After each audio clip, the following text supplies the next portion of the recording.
Oke teman-teman, masih bersama saya di channel Sahabat Ternak 7. Oke teman-teman, hari ini kita mau membahas seputar ternak ayam kampung nih. Nah, judulnya itu 3 tahun bisa jadi miliarder. Nah, dengan modal tidak besar, dengan 1 jantan 4 indukan saja 3 tahun bisa jadi miliarder, bisa jadi ribuan ekor. Bagaimana caranya? Nah, jadi teman-teman, untuk memulai bisnis ternak ayam kampung ini sebenarnya kita tidak harus punya modal yang besar. Nah, tapi kita harus bagaimana peluang itu besar ke depannya, ataupun niat kita gitu. Niat yang paling utama itu, karena modal yang besar itu kalau tidak ada niat sama aja gitu. Toh besar pun kita buat, kalau kita tidak tahu ilmunya sama aja gitu. Lebih bagus dia dari kecil dulu, dari 1 jantan 4 betina pasti bisa kok jadi miliarder, bisa kok sampai ribuan ekor. Karena apa? Dari 1 jantan 4 betina itu kita bisa tahu apa saja yang di lapangan itu, kegagalannya ataupun gimana. Jadi dia tidak rugi besar ya kawan-kawan. Tapi kalau kita langsung main besar nih, main besar, kita ilmu tidak ada, kita langsung mau main besar, otomatis pasti banyak tidaknya kematian itu pasti ada. Jadi kita mulai dulu. Kalau memang ada modal, buat dulu 100 ekor. Beli DOC 100 ekor kalau memang ada modal. Tapi kalau modal terbatas ya macam saya bilang tadi, 1 betina 1 jantan 4 indukan betina itu dikembangbiakkan 3 tahun aja kita kayak gitu. Kita kembang biakkan dari si indukan ini tadi punya anak, anaknya kita besarkan, punya anak lagi, tapi jangan semua kita jadikan apa, yang sebagian kita jual untuk mengurangi pakan kita. Pakan kita itu dari situ sebagian kita besarkan untuk menambah populasinya. Dari yang 1 jantan 4 indukan itu anak-anak mereka lah gitu kan, sampai cicit-cicitnya bahasanya kan. Dari situ kita besarkan lagi, kita besarkan, nah, kita jadikan indukan kembali anaknya tadi tuh 3 tahun kayak gitu.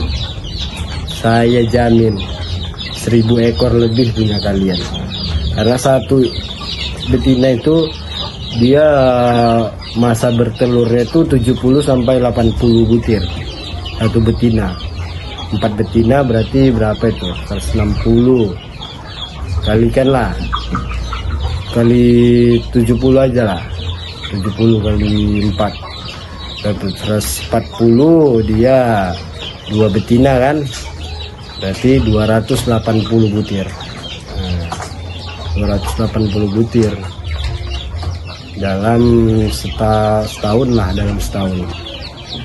Berarti nanti dia punya anak itu dibesarkan lagi, berapa indukan lagi tuh kan. Jadi buat teman-teman, saya kasih tahu lah sedikit kan tentang saya sudah main ayam ini, apa saja yang membuat kita drop gitu. 1 itu penyakit ya. Penyakit itu memang kalau udah 1 kena penyakit semua merambat, semua kena. Tapi tengok-tengok penyakitnya juga. Tapi kalau udah penyakit yang ganas itu semua pasti kena. Apalagi kalau dia macam di daerah saya ini, dia musim hujan. Nanti siang ini macam kayak gini nih, macam kayak gini, siang kayak gini nih, panas. Begitu malam hujan. Jadi tubuh ayam itu tidak stabil. Kita aja yang manusia, saya ini gak enak badan juga ini ya, tidak stabil. jadi ada pilek apa gitu kan, apalagi yang ayam yang rentan. Jadi itu harus kita cari cara bagaimana kita dapat pengobatannya. Kalau udah sakit langsung kita obati gitu kan. Jadi buat teman-teman itu satu. Yang kedua itu banyaknya orang-orang itu drop itu di pakan ya. Di pakan itu memang banyak hancur peternak itu dari pakan. Makanya saya di sini saya memang pakan pabrikan gitu kan. Tapi untuk memutar pakan itu saya di sini untuk perharinya itu saya di sini jual telur. Saya buat indukannya. Jadi di sini indukan ada, DOC ada. Saya jual telurnya. Kalau sudah penuh di mesin tetas, saya jual telur. Terus saya jual DOC. Terus saya jual pedaging. Untuk menutupi pakan-pakan pedaging itu, saya buat dari indukan-indukan yang bertelur. Indukan yang di belakang saya itu indukan yang bertelur. Itulah dia untuk mengurangi pakan tadi, untuk mengurangi pakan yang ada di ayam saya tadi. Karena di sini kalau untuk telur ayam kampung itu harga per bijinya itu 2.500. Masing-masing daerah itu teman-teman ya, 2.500. Kalau untuk apa namanya itu yang untuk ditetaskan lagi mungkin daerah lain lebih besar gitu kan. Jadi teman-teman disitulah saya untuk mengurangi pakan tersebut ya teman-teman. Karena banyak orang dia ke pakan itu, saya memang pakai pakan pabrikan. Dulu saya pakai Pipo. Kalian tahu harga Pipo berapa kan? Satu karungnya itu 540-an gitulah kawan-kawan. Jadi saya tidak tahan dengan produk dari Pipo. Jadi saya beli yang paling bawah gitu. Untuk mengurangi biaya pakan tadi, dan untuk membayar pakan perharinya itu ya saya jual dari sini, dari telur dan dari DOC ini. Situ juga ada DOC kita ya kawan-kawan. Dari sinilah saya untuk mengurangi pakan perharinya kawan-kawan. Jadi teman-teman, itulah solusinya untuk mengurangi pakan, solusi dari saya. Makanya beternak ini tidak main-main ya kawan-kawan.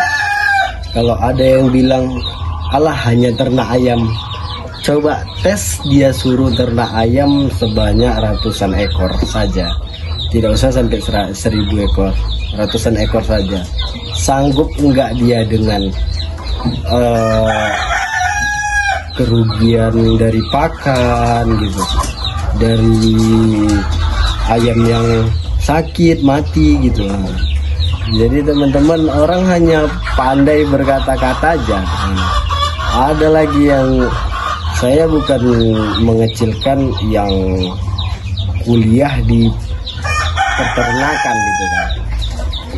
Mereka ngomong ini itu, tapi mereka tidak tahu di lapangan itu seperti apa. Mereka tidak tahu di lapangan itu seperti apa.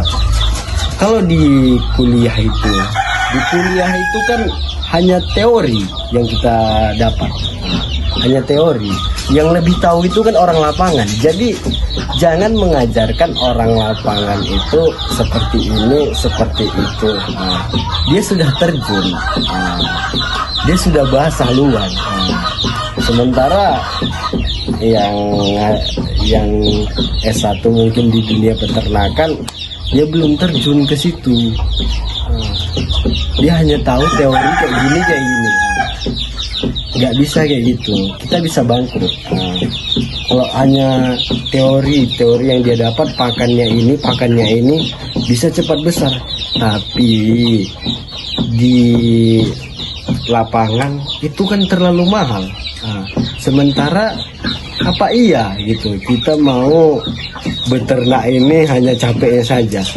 Kan tidak kan, pasti ada untung gitu. Nah, jadi kalau hanya teori saja tidak bisa ya kawan-kawan, kita harus terjun dulu ke lapangan supaya tahu. Nah, jadi ada cerita kawan lah teman-teman, cerita kawan, dia ini beli ayam sama si kawanku tadi gitu.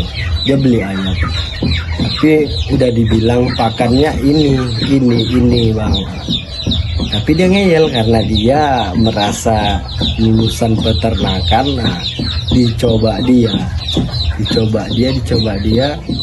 pakai pakan yang dibeli dia itu, terakhir apa, dia bangkrut kawan-kawan.